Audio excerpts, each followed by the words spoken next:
Hello guys, मैं हूं अबीहा इंतखाब और आपके अपने यूट्यूब चैनल अबीहा क्लासेस सफलता की सोच में आपका स्वागत है। जैसा कि आपको पता है कि इस बुक को हम कंप्लीट करा रहे हैं। एक चैप्टर मैंने आपको कल कंप्लीट करा दिया है और आज हम पढ़ने वाले हैं इस बुक का सेकंड चैप्टर। साथ ही साथ मैं लास्ट में जब चैप्टर पढ़ा लेती हूँ आपको, तो एक शॉर्ट नोट्स भी है, वो भी आपको मैं बताती हूँ। तो ये भी तैयार है, इसको भी हम लास्ट में पढ़ेंगे। तो चलिए जानते हैं इस बुक के चैप्टर सेकेंड को। चैप्टर फर्स्ट मैं कंप्लीट करा चुकी हूँ, आप चैनल पे जाके वीडियो देख सकते हैं और चैनल पर ही आपको रोज़ पर डे इस बुक के हर एक चैप्टर का वीडियो मिलता रहेगा। इस बुक में टोटल 33 चैप्टर्स हैं, जैसा कि मैंने पहले भी आपको बताया था, यानी 33 डेज तक आपकी ये क्लासेस रेगुलर चलेंगी। रात में 8 बजे आपको वीडियो अपलोड कर दिया जाता है और आप वीडियो देख सकते हैं। सेकेंड चैप्टर है हमारा प्राचीन भारतीय इतिहास के आधुनिक लेखक। प्राचीन भारतीय इतिहास का महत्व ये हम पढ़ चुके हैं। चैनल को अगर आपने सब्सक्राइब नहीं किया है तो चैनल को सब्सक्राइब कर लीजिएगा, वीडियो को लाइक कीजिएगा और दोस्तों को शेयर ज़रूर कीजिएगा। तो चलिए पढ़ते हैं सेकेंड चैप्टर, बहुत इंपॉर्टेंट है। प्राचीन भारतीय इतिहास के आधुनिक लेखक। ठीक है, देखिए यहाँ पे बात हो रही है कि इतिहास को, भारत के प्राचीन इतिहास को किस तरह से लिखा गया और कौन आधुनिक लेखकों ने लिखा। देखिए यहाँ पे आधुनिक लेखक की क्यों बात हो रही है, क्योंकि इसमें वो लेखक आएंगे जो ब्रिटिशर्स भी होंगे और इंडियंस भी होंगे, यानी ऐसे बहुत से इतिहासकार जिन्होंने आधुनिक भारत में, अगर मैं बात करूं, जब देश में ब्रिटिशर्स का हुकूमत थी, ब्रिटिशर्स का राज था, तो उस टाइम पे जो ब्रिटिशर्स बहुत से इतिहासकार थे उन्होंने जो लिखा, और उन्हीं के समकालीन, उन्हीं के समय में भारत के भी ऐसे बहुत से इतिहासकार गुजरे, उन्होंने भी बहुत कुछ लिखा। तो आज हम उन पर बात करते हैं। उपनिवेशवादियों के विचार और योगदान। यद्यपि शिक्षित भारतीयों ने हस्तलिखित महाकाव्यों, पुराणों और जीवन चरित्रों जैसे ग्रंथों के रूप में अपने पारंपरिक इतिहास को संजोए रखा, तथापि प्राचीन भारत के इतिहास में आधुनिक ढंग से अनुसंधान 18वीं सदी के उत्तरार्ध में आकर आरंभ हुआ। देखिए चैप्टर बहुत लंबा है, लेकिन मैं वही पॉइंट्स आपको पढ़ा रही हूँ जो इम्पोर्टेंट है। ठीक है, आरंभ होता है। ब्रिटेन वालों ने जब तक यहाँ शासन कायम किया, तब उन्हें औपनिवेशिक प्रशासन के हित में इसकी आवश्यकता प्रतीत हुई। जब 1765 में बंगाल और बिहार ईस्ट इंडिया कंपनी के शासन में आया, तब शासकों को हिंदुओं के उत्तराधिकारी की न्याय व्यवस्था करने में कठिनाई का अनुभव हुआ। अतः 1776 में सबसे अधिक प्रामाणिक मानी जाने वाली मनुस्मृति का अंग्रेजी अनुवाद ए कोड ऑफ जेंटुलॉज के नाम से कराया गया। देखिए मनुस्मृति जो है ये एक तरह की लॉ बुक है हिंदुओं की उस टाइम की। इसे मनु नाम के एक ब्राह्मण ने लिखा था। ठीक है, 1784 में कोलकाता में एशियाटिक सोसाइटी ऑफ बंगाल नामक शोध संस्था की स्थापना हुई। ये बहुत इंपॉर्टेंट है। 1784 में कोलकाता में एशियाटिक सोसाइटी ऑफ बंगाल नामक शोध संस्थान की स्थापना हुई। इसकी स्थापना ईस्ट इंडिया कंपनी के सर विलियम जोन्स ने नामक सिविल सर्वेंट ने, जिन्होंने 1789 में अभिज्ञान शकुंतलम नामक नाटक का अंग्रेजी में अनुवाद किया। अब आपके सामने क्वेश्चन मैं ये देती हूँ कि अभिज्ञान शकुंतलम जो नाटक है ये किसने लिखा है, ठीक है, और किसे इंडिया का शेक्सपियर कहा जाता है। ये दो क्वेश्चन आपको मैं दे रही हूँ, आप कमेंट सेक्शन में मुझे बताइएगा इसका जवाब कि अभिज्ञान शकुंतलम नाटक किसने लिखा और इंडिया का शेक्सपियर किसे कहा जाता है। नामक नाटक का अंग्रेजी में अनुवाद किया, जबकि भगवत गीता का अंग्रेजी अनुवाद 1785 में विलियम्स ने किया। 1804 में मुंबई में एशियाटिक सोसाइटी की स्थापना हुई और 1823 में लंदन में Asiatic society of great Britain स्थापित हुई। अब देखिए यहाँ पे एक चीज़ समझते चलिए कि भाई भारत के इतिहास को जानने के लिए इतने आतुर क्यों थे, कौन, ब्रिटिशर्स, और उनको क्या ज़रूरत थी भारत के इतिहास को लिखने के लिए।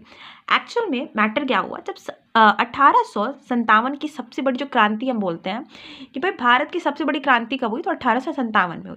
1857 की जो सबसे बड़ी क्रांति हुई, तो उसके बाद ब्रिटिशर्स को एक चीज़ समझ में आ गई कि अगर हमको इन पे हुकूमत करनी है, यानी ब्रिटिशर्स को अगर इंडियंस पे राज करना है, तो पहले ब्रिटिशर्स को इंडियन का कल्चर समझना पड़ेगा, इनकी संस्कृति समझनी पड़ेगी, इनकी न्याय व्यवस्था क्या है, इनके धर्म को, इनकी जो इनका कल्चर है उनको समझना पड़ेगा, तभी वो उसको क्रिटिसाइज कर पाएंगे, यानी उसकी आलोचना कर पाएंगे। तो क्रिटिसाइज करने के लिए पहले पूरी इन्फॉर्मेशन चाहिए उनको, तो इसलिए इन्होंने भारत के इतिहास को जाना, समझा और उसको लिखा। लेकिन लिखा कैसे? लिखा इस तरह से लिखा कि इन्होंने ये साबित किया कि भाई जो भारत की संस्कृति है वो बिल्कुल बेकार है, पिछड़ी हुई है। ये लोग भगवान में बहुत ज़्यादा बिलीव करते हैं, यानी कि लौकिक शक्तियों पे बिलीव करते हैं। तो भाई ये हर टाइम भगवान में और लौकिक शक्तियों में ही डूबे रहते हैं, तो इनका देश कैसे चलेगा? तो इनका देश जो है वो हम लोग चलाएंगे, हम लोग यानी कि ब्रिटिशर्स चलाएंगे। इनके पास अपना कोई ऐसी व्यवस्था नहीं है, अपना कोई ऐसा ढंग का रूलर नहीं है जो इनका देश चला पाए। और जबकि इन्होंने अपने इतिहास में ये भी लिखा, ब्रिटिशर्स ने, जो भारत के इतिहास को उन्होंने एक नया रूप दिया, उसमें ये भी चीज़ें ऐड की कि भाई हम ब्रिटिशर्स जो है वो एकल व्यवस्था स्थापित नहीं करें। एकल व्यवस्था की मतलब यहाँ पे बात हो रही है कि एकल शासक, यहाँ पे कोई एक राजा नहीं होगा, यहाँ पे वायसराय होंगे और अलग अलग वायसराय होंगे हर जगह पे। तो उन्होंने ये चीज़ दिमाग लगा कि भाई यहाँ पे तो ब्यूरोक्रेसी काम करेगी, यानी कि गवर्नर्स होंगे, लॉर्ड होंगे, यहाँ पे कोई एक राजा तो नहीं होगा। तो और इनके पास कोई ढंग की लॉ बुक भी नहीं है, इनके पास अपना कोई लॉ भी नहीं है, इनका संस्कृति, इनका कल्चर सब पुरानी परंपराओं से एकदम भरा पड़ा है, सती हो चाहे पर्दा प्रथा हो, ये सब चीज़ें उन्होंने यहाँ पे इस तरह से प्रेजेंट की कि भाई भारत का जो कल्चर है, संस्कृति है, वे बिल्कुल भी आगे ले जाने लायक नहीं है। तो भाई हम जो ब्रिटिशर्स इन पे रूल कर रहे हैं, ये हम एहसान कर रहे हैं, और इनके पास ऐसा कोई अगर मैं बात करूँ नेता या लीडर, या खुद ये हम भारतीय इस काबिल नहीं है कि हम अपना देश चला सके। तो ब्रिटिशर्स जो हमारे ऊपर रूल कर रहे हैं वो बिल्कुल सही रूल कर रहे हैं। उन्होंने इतिहास को इस तरह से लिखा। आगे देखते हैं, प्राचीन भारत के इतिहास और समाज के स्वरूप के बारे में कई सामान्य निष्कर्ष स्थापित किए। उनका मत था कि प्राचीन भारत के लोगों को इतिहास का विशेषता, काल तथा तिथि क्रम का बोध नहीं था। उन्होंने यह भी कहा कि भारत के लोग स्वेच्छारी शासन के आदी रहे हैं और वे आध्यात्मिक या परलौकिक समस्याओं में ही डूबे रहे हैं। देखिए यहाँ पे वो पॉइंट आ गया, अलौकिक समस्याओं की चिंता नहीं करते। अब यहाँ पे बात हो रही अलौकिक समस्या कौन सी भाई, कि भाई राज कैसे चलाएंगे, शासन कैसे करेंगे, कौन सी ट्रेड पॉलिसी लाएंगे, या किस तरह से हम अपने देश को चला सकते हैं। तो इनसे हम भारतीयों को मतलब नहीं था, उनका ये कहना है। हम भारतीयों को मतलब था पारलौकिक, यानी कि भगवान, स्वर्ग, नरक, हम इसमें डूबे रहते थे, ये इनका कहना है। जाति प्रथा, वर्ण, ये तो था ही हमारे यहाँ, जाति प्रथा तथा वर्ण व्यवस्था को सामाजिक भेदभाव का भारी कुचक्र माना गया। पाश्चात्य विद्वानों ने दृढ़तापूर्वक कहा कि भारतवासियों को ना तो राष्ट्रीय भावना का एहसास था, ना किसी प्रकार के स्वशासन का अनुभव। अब देखिए यहाँ पे पाश्चात्य विद्वान कौन, जो पश्चिम से, यहाँ पश्चिम की बात हो रही तो यानी ब्रिटिशर्स। तो ब्रिटिशर्स ने ये साबित करने की कोशिश की अपनी हिस्ट्री, जो उन्होंने भारत का इतिहास लिखा, कि भाई भारतवासी जो है वो किसी काम के नहीं है और ये अपने से रूल नहीं कर सकते। तो हम ब्रिटिशर्स इन पे एहसान कर रहे हैं कि हम यहाँ रूल कर रहे हैं, इनको संभाल रहे हैं, क्योंकि ये तो अपना देश नहीं चला सकते। ऐसे बहुत सारे निष्कर्ष विंस्टन ऑर्थर स्मिथ की पुस्तक अर्ली हिस्ट्री ऑफ इंडिया में प्रकाशित है। उन्होंने प्राचीन भारत का यह पहला सुव्यवस्थित इतिहास 1904 में तैयार किया। इतिहास के प्रति स्मिथ की दृष्टि साम्राज्यवादी थी। इंडियन सिविल सर्विस के निष्ठावान सदस्य के रूप में उन्होंने भारत में विदेशियों की भूमिका को उजागर किया। उनकी पुस्तक के 1/3 भाग में केवल सिकंदर का आक्रमण वर्णित है।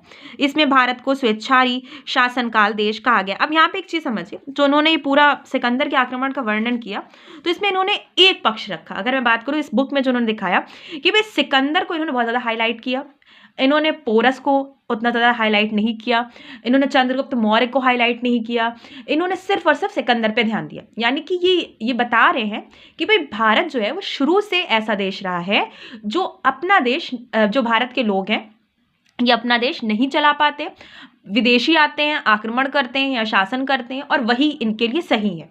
यहाँ पे वो इस बुक में ये साबित करना चाह रहे हैं। तो जितने इंपॉर्टेंट पॉइंट्स हैं वो सारे के सारे इन्होंने सिकंदर को दे दिए, और बिल्कुल ही हल्के तौर पे इन्होंने चंद्रगुप्त मौर्य और पोरस को लिखा है इस बुक में। तो इससे ये साबित हो रहा है कि यहाँ पे स्मिथ ये प्रेजेंट कर रहे हैं कि भाई भारत के लोग जो है ये भारत को चला नहीं सकते। तो भाई भारत को जो है वो विदेशी चला सकते हैं, शुरू से लेके आखिर तक, यानी कि ब्रिटिशर्स तक। ठीक है, सिकंदर का आक्रमण वर्णित किया। इसमें भारत को स्वेच्छारी शासन वाला देश कहा गया, जिसमें ब्रिटिश शासन की स्थापना से पहले भी कभी राजनीतिक एकता का अनुभव नहीं हुआ था। उन्होंने लिखा कि वस्तुतः भारतीय इतिहासकारों का सरोकार शासन के एकमात्र रूप तानाशाही से है। अब आगे देखते हैं। अब यहाँ पे भी वही चीजें हैं कि किस तरह से ये साबित किया गया कि भाई जो भारत है वहाँ पे भारत में जो रूल होगा वो भारतवासियों का नहीं हो सकता, क्योंकि भारत के लोग देश चलाने के काबिल नहीं हैं। ब्रिटिशर्स ही देश चलाएंगे क्योंकि वो देश सही से चला पाते हैं। ये सब चीज़ें इसमें आगे बताई गई। लेकिन साथ ही साथ इसमें एक चीज़ है, राष्ट्रवादियों की दृष्टि और योगदान। अब यहाँ पे देखिए एक पॉइंट है कि ठीक है, इन्होंने हम लोगों के कल्चर को, संस्कृति को एक गलत तरीके से प्रेजेंट किया, लेकिन कुछ चीज़ें ऐसी थी जो हमारे कल्चर और संस्कृति में गलत थी। यानी कि मैं बात करूं, ऐसी बहुत सी प्रथाएं थी जो बिल्कुल गलत थी। जैसे मैं बात करूं सती प्रथा, घूंघट प्रथा जो है, पर्दा प्रथा जो है, ये सब पूरी तरह से गलत है कि विधवा का पुनर्विवाह नहीं हो सकता, बचपन में शादियां कर दी जाती हैं, तो ये प्रथाएं बिल्कुल ही गलत थी। तो भारत में भी ऐसे बहुत से लोग हुए जिन्होंने इन प्रथाओं का पुरजोर विरोध किया और उन्होंने कहा कि जो पश्चिम की सभ्यता है उसमें कुछ चीज़ें सही हैं, तो अच्छी चीज़ें हम ले लेते हैं। तो यहाँ पे ये जो टाइम आया, इसी को हम कहते हैं हिंदू पुनर्जागरण काल। ठीक है, कि भारत में बदलाव हुआ। ठीक, अब यहाँ पे बात करते हैं प्राचीन परंपरा के परम प्रेमी लाल ने प्राचीन समाज को तर्कनिष्ठ दृष्टि से देखा और एक जबरदस्त पुस्तिका लिखकर यह सिद्ध किया कि प्राचीन काल में लोग गौमांस खाते थे। यहाँ पे चीजें उन्होंने कहा कि भाई देखिए, आप कुछ चीजें हैं जो आप भारत के भी ऐसे बहुत से विद्वान गुजरे जिन्होंने कहा कि नहीं, ये गलत है, ये कल्चर गलत है, ये प्रथा गलत है, ये परंपरा गलत है, तो इसको यहाँ से हटाइए। ये चीज उन्होंने एक्सेप्ट की। लेकिन जो ब्रिटिशर्स इतिहास लिख रहे थे वो बिल्कुल एक साइड लिख रहे थे। वो लिख रहे थे कि नहीं भाई, भारत के लोगों पर हम एहसान कर रहे हैं क्योंकि हम रूल कर रहे हैं इनके ऊपर। तो यहाँ पे ये चीजें थोड़ी सी अलग हैं। ठीक है, आगे पढ़ते हैं। महाराष्ट्र के रामकृष्ण गोपाल भंडारकर और विश्वनाथ काशीनाथ राजवाड़े, ये भारत के इतिहासकार हैं, दो समर्पित महापंडित निकले जिन्होंने देश के सामाजिक और राजनीतिक इतिहास के पुनर्निर्माण के लिए विभिन्न स्रोतों को बटोरा। आरजी भंडारकर ने सातवाहनों के दक्कन के इतिहास का और वैष्णव एवं अन्य संप्रदाय के इतिहास का पुनर्निर्माण किया। वे महान समाज सुधारक भी थे। अब देखिए, समाज सुधारक कौन है? जो भारत में बदलाव लाना चाहते हैं। आपसे क्वेश्चन मैं करती हूँ, आप राजा राममोहन रॉय को तो जानते होंगे। राजा राममोहन रॉय भी एक बहुत बड़े समाज सुधारक थे। समाज सुधारक थे। उन्होंने अपने शोध के आधार पर विधवा विवाह का समर्थन किया, जाति प्रथा तथा बाल विवाह की कुप्रथा का खंडन किया। वीके राजवाड़े विशुद्ध अनुसंधान की धुन में संस्कृत की पांडुलिपियों और मराठा इतिहास के स्रोत की खोज करते हुए महाराष्ट्र में गांव-गांव घूमे और ये स्रोत 22 खंडों में प्रकाशित हुए। उन्होंने अधिक तो नहीं लिखा, किंतु 1926 में उन्होंने मराठी में विवाह प्रथा का जो इतिहास लिखा वह सदा चोटी पर रहेगा, क्योंकि वह वैदिक तथा अन्य शास्त्रों के ठोस आधार पर खड़ा है और उसमें भारत में विवाह के विकास के विभिन्न प्रकरणों को लेखक ने गहरी पैठ के साथ बतलाया है। पांडुरंग वामन काड़े संस्कृत के प्रकांड पंडित और समाज सुधारक हुए। उन्होंने विधता की चली आ रही परंपरा को आगे बढ़ाया और विशाल कृति स्तंभ हिस्ट्री ऑफ धर्मशास्त्र, जो वर्तमान सदी में 5 खंडों में प्रकाशित हुआ है, सामाजिक नियमों और आचारों का विश्वकोश है। इसके सहारे हम प्राचीन भारत में सामाजिक प्रक्रियाओं का अध्ययन कर सकते हैं। यानी कि ये किताबों के बारे में बताया गया कि भाई किस तरह से इन्होंने प्रेजेंट किया। यहाँ पे एक चीज़ आती है कि मराठी में विवाह प्रथा का जो इतिहास लिखा वो किसने बहुत अच्छे से लिखा। तो यहाँ पे आप समझ चुके हैं कि किसने लिखा बहुत अच्छे से। ठीक है, राजवाड़े ने किस तरह से मराठी विवाह के बारे में बहुत कुछ डिटेल में लिखा। तो ये क्वेश्चन यहाँ से भी बनता है। भारतीय विद्वान ने राज व्यवस्था यानी पॉलिटी और राजनीतिक इतिहास का गंभीर अध्ययन करके यह सिद्ध किया कि भारत का अपना राजनीतिक इतिहास है। अब भाई अगर हम बात करें तो हमारा भी जो इतिहास है वो बहुत गौरवपूर्ण रहा है। अशोक भी इसी देश का राजा रहा है जिसने उस टाइम पे 16 महाजनपद बनाए और उस टाइम पे ये तय किया कि किस तरह से, अगर मैं बात करूं कि हमारे भारत के इतिहास में एकता व्यवस्था स्टार्ट हुई थी, किसने की थी? तो इल्तुतमिश ने की थी, जो टैक्स सिस्टम था उस टाइम का। तो काफ़ी कुछ हमारे यहाँ भी एडमिनिस्ट्रेशन लेवल पे बहुत अच्छा हुआ। और गलत चीज़ें, हर इतिहास में कहीं ना कहीं कुछ चीज़ें गलत होती हैं, उनको हटाया जाता है टाइम के हिसाब से। लेकिन ब्रिटिशर्स ने जो इतिहास लिखा वो बिल्कुल एक साइड लिख दिया। भारतीय विद्वानों ने राज्य व्यवस्था, पॉलिटी और राजनीतिक इतिहास का गंभीर अध्ययन करके सिद्ध किया कि भारत का अपना राजनीतिक इतिहास है और भारतवासियों को प्रशासन की अच्छी जानकारी थी। इस विषय में श्रेय के अधिकारी पुरालेखविद देवदत्त रामकृष्ण भंडारकर, जिन्होंने अशोक पर तथा प्राचीन भारत की राजनीतिक संस्थाओं पर कई पुस्तकें प्रकाशित की और भी अधिक महत्वपूर्ण कार्य किया है। हेमचंद्र राय चौधरी ने भारत महाभारत काल से अर्थात ईसा पूर्व 10वीं सदी से लेकर गुप्त साम्राज्य के अंत तक प्राचीन भारत के इतिहास का पुनर्निर्माण किया। वे चूंकि यूरोपीय इतिहास के अध्यापक थे, इसलिए उन्होंने इस पुस्तक में कुछ नए तरीके और तुलनात्मक दृष्टि को अपनाया। राय चौधरी ने काल विभाजन की समस्या का विवेचन तो नहीं किया, लेकिन उनका प्राचीन भारत का इतिहास ईसा की 6ठी सदी तक आकर समाप्त हुआ।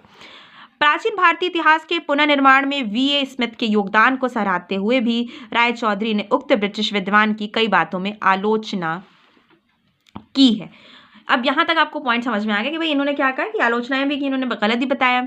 हिंदू पुनर्जागरणवाद का इससे भी अधिक पुट आर.सी. मजुमदार के लेखों में मिलता है। ठीक है, जो बहुत लिखने वाले थे और उन अनेक खंडों में प्रकाशित history and culture of Indian people के महासंपादक थे। ये इंपॉर्टेंट पॉइंट है।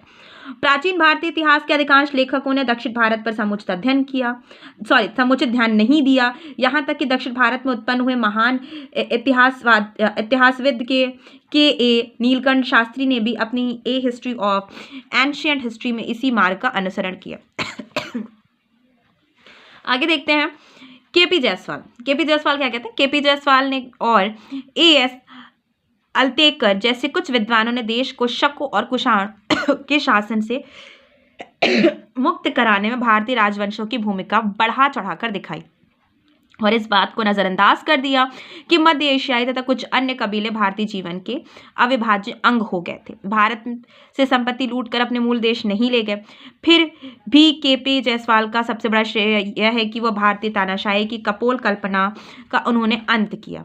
1910 और 12 के बीच में उन्होंने कई लेख प्रकाशित करके यह सिद्ध किया कि प्राचीन काल में यहाँ गणराज्यों का अस्तित्व था जो अपना शासन आप चलाते थे। उनके मंतव्य 1924 में हिंदू पॉलिटी नामक पुस्तक के रूप में प्रकाशित हुए। यद्यपि जायसवाल पर यह आरोप लगाया जाता था कि उन्होंने प्राचीन संस्थाओं और आधुनिक राष्ट्रीय भावना की कलई चढ़ा दी है और उन्होंने गणतंत्रीय प्रशासन का जो स्वरूप प्रस्तुत किया उस पर UN घोषल सहित बहुत से लेखकों ने आपत्ति की और तदपि गणतांत्रिक प्रयोग की प्रथा के बारे में उनकी मूल धारणा व्यापक रूप से मान ली गई। उनकी अग्रणी कृति हिंदू पॉलिटी क्लासिक रचना मानी जाती थी। अब यहाँ पे बात करते हैं अराजनैतिक इतिहास की ओर मोड़ क्या था। ठीक है, यहाँ पे देखते हैं कि ब्रिटिश इतिहासकार संस्कृतविद A.L. बैशम ने प्रश्न उठाया कि प्राचीन भारत को आधुनिक दृष्टि से देखना कहाँ तक उचित है। उनके पिछले लेखों से प्रकट होता है कि कुछ नास्तिक संप्रदाय के भौतिकवादी दर्शनों में उनकी गहरी रुचि थी। बाद में उन्होंने विचार रखा कि अतीत का अध्ययन औत्सुक्यवश और आनंद के लिए होना चाहिए। उनकी पुस्तक वंडर दैट वॉज इंडिया प्राचीन भारतीय संस्कृति और सभ्यता के विभिन्न पक्षों का सुव्यवस्थित सर्वेक्षण है और उन दृष्टि दोषों से रहित है जिनसे V.A. स्मिथ और आदि ब्रिटिश लेखकों की कृतियां ग्रस्त थीं। अब देखिए यहाँ पर उन्होंने कहा भाई इतिहास पढ़ना है तो आप एक ऐसे इतिहास को पढ़ो जो आनंदमय हो, यानी अच्छी चीज़ें आप बताओ। तो यहाँ पे जो उन्होंने लिखा वो अच्छी चीज़ों पे, अच्छे पॉइंट पे ज़्यादा फोकस किया। बैशम की पुस्तक राजनीतिक इतिहास की ओर से अराजनीतिक इतिहास की ओर भारी मोड़ दिखलाती है। यही मोड़ D.D. कोसंबी की पुस्तक an introduction to the study of Indian history में लक्षित होता है। उनके विचार ancient Indian culture and civilisation a historical outline के द्वारा अधिक फैले। सर्वप्रथम कोसंबी ने अपने पुस्तक में जनजातियों और वर्गों की प्रक्रियाओं की दृष्टि से सामाजिक और आर्थिक विकास की अवस्थाओं का भी सर्वेक्षण किया। यहाँ पे इंपॉर्टेंट है कि आपसे पूछा जाता है कि भाई जनजातियों के बारे में और वर्गों की प्रक्रियाओं की दृष्टि किसने प्रस्तुत की थी, तो वो थे आपके कोसंबी। आगे बढ़ते हैं। पिछले 40 वर्षों के दौरान प्राचीन भारत पर काम करने वाले विद्वानों की कार्यप्रणाली और दिशा में बदलाव आया है। वे अब सामाजिक और आर्थिक सांस्कृतिक प्रक्रियाओं पर अधिक जोर देते हैं, उनका संबंध राजनीतिक गतिविधियों से जोड़ने का प्रयास करते हैं। वे मूल ग्रंथों के भीतरी स्तरीकरण को देखते हैं, यानी क्या किस तरह से स्तर बढ़ रहा है, उसका क्या हो रहा है, और उनके पारंपरिक स्वरूप को पुरातात्विक एवं नरवैज्ञानिक साक्ष्यों से मिलाते हैं। ये सभी ऐतिहासिक अध्ययन के शुभ लक्षण हैं और दुर्भाग्यवश कुछ लेखक धर्म की भूमिका को अधिक महत्व देने लगे हैं और ऐसा समझने लगे हैं कि सारी अच्छी चीज़ों का उद्भव भारत में ही हुआ। पश्चिम के लेखक अब तक इस बात पर जोर नहीं देते हैं कि भारत में हर अच्छी बात बाहर से आई है, किंतु उनमें कुछ लोग ये मानते हैं कि धार्मिक धारणाएं, कर्मकांड, जाति, बंधुत्व, रूढ़ी यही भारतीय इतिहास की मुख्य शक्तियां हैं। वे तरह तरह के विभाजनकारी तत्वों को उछालते हैं और सामाजिक गतिरोध पैदा करते हैं। वे समाज के स्थिरता और निरंतरता की समस्या को गौर से देखते हैं। लगता है कि वे अनोखे और पुरातन तत्वों में रस लेते हैं और चाहते हैं कि वे तत्व यूं ही बने रहें। इस तरह की दृष्टि का यह भी आशय होता है कि भारतीय समाज ना तो बदला है और ना ही बदला जा सकता है। इसका अर्थ है कि विकास की दौड़ में पिछड़ा रहना भारतीय चरित्र का अभिन्न अंग है। यहाँ पे देखिए इतिहास के कई पहलू दिखाए गए हैं और जैसे लेखकों ने लिखा हमने इतिहास को वैसे पढ़ा। तो यहाँ पे ये कहा जा सकता है कि जिस प्रकार का लेखक होगा पाठक भी उसी प्रकार का बन जाता है, क्योंकि यहाँ पे बहुत से लेखकों ने बहुत से अच्छे पॉइंट्स तो लिखे ही लिखे, लेकिन अगर हम यहाँ पे देखते हैं कि बहुत से लेखकों ने जिन्होंने लेखक को मुझे जहाँ तक लगता है कोई पक्ष लेके नहीं लिखना चाहिए, उससे बिना किसी पक्ष के लिखना चाहिए। दोनों चीज़ों को लिखना चाहिए, अच्छी चीज़ों को भी लिखना चाहिए, बुरी चीज़ों को भी लिखना चाहिए, ताकि लोगों तक वो चीज़ें सही पहुँचें। अभी आप इस चैप्टर में समझ लीजिए कि स्मिथ ने लिखा, भाई स्मिथ ने जो भी लिखा वो एकदम भारत के खिलाफ ही लिख दिया, लेकिन बाद में हम देखते हैं ऐसे भी इतिहासकार गुजरे जिन्होंने भारत के लिए इतनी अच्छाइयाँ लिख दी कि गलत चीज़ों को भी वो अच्छा मानने लगे हैं। तो ये चीज़ें नहीं होनी चाहिए। जो गलत है आप उसको समाज के लिखो कि भाई ये गलत है, और जो सही है आप उसको लिखो कि ये सही है। तो यहाँ पे ये जो है प्राचीन भारतीय इतिहास के आधुनिक लेखक आपको समझ में आ गया चैप्टर। अब यहाँ पे हम बात करते हैं कुछ इंपॉर्टेंट पॉइंट्स की जो हमारी आज की नोट्स है। भाई पुराण कितने हैं, आज की डेट पढ़िए। आज आप देख सकते हो कि ये कल के पॉइंट्स है जो मैंने बताए थे आपको। आज का पॉइंट है आपका टोटल पुराण कितने हैं, तो टोटल पुराण है आपके 1818 पुराण है। वेद आपको बताए हैं मैंने, कल ही बताए हैं कि 4 वेद होते हैं, ऋग्वेद, यजुर्वेद, सामवेद और अथर्ववेद। ठीक है, पुराण कितने हैं, तो 1818 पुराण हैं। उपनिषद कितने हैं, तो 108 उपनिषद हैं टोटल। पुराणों में मत्स्य पुराण सबसे प्राचीन एवं प्रामाणिक माना जाता है। मतलब जितने पुराण हैं उसमें सबसे प्रामाणिक पुराण कौन है, तो मत्स्य पुराण माना जाता है। सर्वप्रथम सिक्कों पर लेख लिखने का कार्य यवन शासकों ने करवाया था। यानी जो लेख लिखने का काम था वो सबसे पहले किसने करवाया था, जो यवन के शासक थे उन्होंने करवाया था। अभिलेखों का अध्ययन इपिग्राफी कहलाता है। अभिलेखों का अध्ययन क्या कहलाता है, इपिग्राफी। यानी अभिलेखों को पढ़ना, उनके बारे में खोज करना, रिसर्च करना, तो ये क्या है, ये इपिग्राफी है। सिंधु सभ्यता की सर्वमान्य तिथि 2400 ईसा पूर्व से 1700 ईसा पूर्व मानी गई है। ये मैंने उल्टे नंबर्स के बारे में आपको कल ही बताया था। तो यहाँ पे आप देख सकते हैं कि 2400 पहले आ रहा है, 1700 बाद में आ रहा है। तो 2400 ईसा पूर्व से 1700 ईसा पूर्व मानी गई है। अब भाई इसकी खोज किसने की थी, सिंधु सभ्यता। सिंधु सभ्यता जो है ये एक नगरीय सभ्यता है, मतलब ये शहर था। सिंधु की जो पूरी सिविलाइजेशन थी ये नगरीय व्यवस्था थी, जबकि हम बात करते हैं वैदिक सभ्यता जो थी वो ग्रामीण व्यवस्था थी। इन दोनों में अंतर समझिएगा। सिंधु सभ्यता शहर की पूरी सभ्यता थी, और जबकि जो वैदिक सभ्यता थी वो गांव की पूरी सभ्यता थी। सिंधु सभ्यता की खोज राम बहादुर दयाराम साहनी ने की थी। ठीक है, सिंधु सभ्यता के 6 बड़े नगर कौन कौन से हैं, तो यहाँ पे आप देख सकते हैं मोहनजोदड़ो, हड़प्पा, गढ़वारीवाला, धौलीवीरा, राखीगढ़ी और कालीबंगन। ये 6 सबसे इंपॉर्टेंट शहर जो हैं कहाँ पे, सिंधु सभ्यता में। अब यहाँ पे इंपॉर्टेंट पॉइंट आता है कि भारत के इतिहास को जेम्स मिल ने 3 भागों में बांटा है। आपको जैसे पता है कि एंशिएंट हिस्ट्री है, मेडिवल है और मॉडर्न है, तो इसको बांटने वाला कौन था, तो इसको बांटने वाला था जेम्स मिल। अब यहाँ पे भी ये खेल करके गया कि जो एंशिएंट टाइम था उसमें इसने हिंदू रूलर्स रखे, फिर मेडिवल को इसने अलग करते मुस्लिम रूलर्स के तौर पर देखा, और मॉडर्न को इसने ब्रिटिश रूल के तौर पर देखा। तो आपने इस चैप्टर में ये समझा आज कि किस तरह से भारत के इतिहास को तोड़ मरोड़ के प्रेजेंट किया गया। इसमें मैं आपको एक सबसे इंपॉर्टेंट नाम लेती हूँ स्मिथ का, जिसको अभी मैंने पढ़ाया है आपको। स्मिथ ने भारत के इतिहास को इस तरह से प्रेजेंट किया दुनिया में कि वे जो भारत के लोग हैं ये शासन चलाने के काबिल नहीं, मतलब ये अपना देश संभाल नहीं सकते, तो हम ब्रिटिशर्स इन पे एहसान कर रहे हैं इनका रूल करके, क्योंकि इनके पास जो दिमाग है वो सिर्फ धर्म, जाति, इन व्यवस्थाओं में लगा हुआ है। इनको अपने न्याय व्यवस्था या कानून से कोई मतलब नहीं है, ये अपना प्रशासन नहीं चला सकते, तो हम इन पे जो प्रशासन चला रहे हैं वो बिल्कुल सही चला रहे हैं। उसने और भी चीज़ें ऐड की, जैसे मैंने बताया कि उसने सिकंदर के बारे में लिखा तो उसने पोरस को छोड़ दिया, उसने चंद्रगुप्त मौर्य के बारे में उतना अच्छा नहीं लिखा, उसने सिर्फ और सिर्फ सिकंदर को हाईलाइट करके लिखा, जहाँ पे ये प्रेजेंट करना चाह रहा है कि भाई सिकंदर जो था वो बाहर का था और उसने भारत पर आक्रमण किया। तो भाई भारत पर बाहर के लोग ही शासन कर सकते हैं, भारत के लोग अपने देश पर शासन नहीं कर सकते। तो इस तरह से इतिहास को प्रेजेंट किया गया है। आज का वीडियो बस इतना ही। वीडियो कैसा लगा चैनल हमारे कमेंट सेक्शन में जाके कमेंट कीजिएगा, चैनल को सब्सक्राइब कीजिएगा, वीडियो को लाइक कीजिएगा। और आज का क्वेश्चन फिर से मैं पूछ रही हूँ आपसे, मुझे बताइएगा कि अभिज्ञान शकुंतलम जो बुक है ये किसने लिखी और भारत का शेक्सपियर किसे कहा जाता है। ठीक है।